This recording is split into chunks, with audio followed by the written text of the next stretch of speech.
Pemirsa, penjajah cilok yang biasa berkeliling ditemukan meninggal dunia di jalan sekitar Pondok Pesantren Al-Ittifaqiyah Indralaya Kuripan, Kecamatan Tigoh di Haji, Kabupaten Oku Selatan.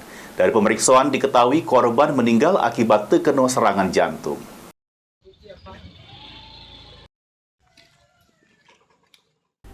Puluhan santri Pondok Pesantren Al-Ittifaqiyah Cabang Indralaya Kuripan dihebohkan dengan meninggalnya pedagang cilok yang biasa berkeliling jajo ke dagangannya di sekitar pondok pesantren tersebut. Kejadian ini menarik perhatian warga sekitar dan para santri yang lagi mengikuti aktivitas belajar di lingkungan pondok pesantren pada Rabu 6 Maret 2024 sekira jam 10 pagi. Korban pertama kali ditemukan oleh salah sikok santri yang merasa heran selik kondisi pedagang cilok tersebut dengan posisi tersungkur.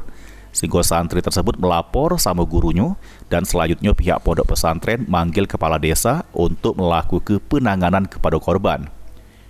Korban yang tidak bawa kartu identitas ini dibawa ke jero lokasi pondok pesantren untuk dilakukan pemeriksaan oleh tenaga medis. Dari hasil pemeriksaan, korban dinyatakan meninggal dunia diduga akibat serangan jantung. Diketahui pedagang cilok yang meninggal dunia ini bernama Tajudin, warga Kampung Abadi, Kelurahan Pasar, Kecamatan Muara II, Kabupaten Oku Selatan. Identitas korban diketahui sesudah masyarakat mengunggah kejadian tersebut ke media sosial Facebook dan grup WhatsApp. Menurut keterangan salah sikok saksi, penjajah cilok ini biasa berjajo di sekitar pondok pesantren dan sekolah yang ada di sekitar Kecamatan Tiga di Haji.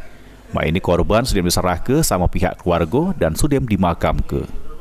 Bapak itu tergeletak di mana atau gimana posisinya? Kalau pengakuan yang lihat santri katanya posisinya tersungkur, ini. Oh, tersungkuran karena duduk melurus melonjak. Itu bapak itu sudah biasa jualan di areal sekolah ini? Memang sering memang jualan di sini kan, tapi posisi di luar terus. Di luar pagar ya? Sering juga ke SD sana, sudah ke SD Kucuk kan. Keliling gitu. Itu memang tiap hari bapak itu ya ke sini ya? Memang tiap hari ya. Itu Pak, waktu posisi dia tergeletak itu di dekat dagangannya ya? Ya, dagangannya di sana, motornya. Posisi dia tuh istirahat, duduk nunggu santri istirahat kan. Sri Fitriana, PAL TV.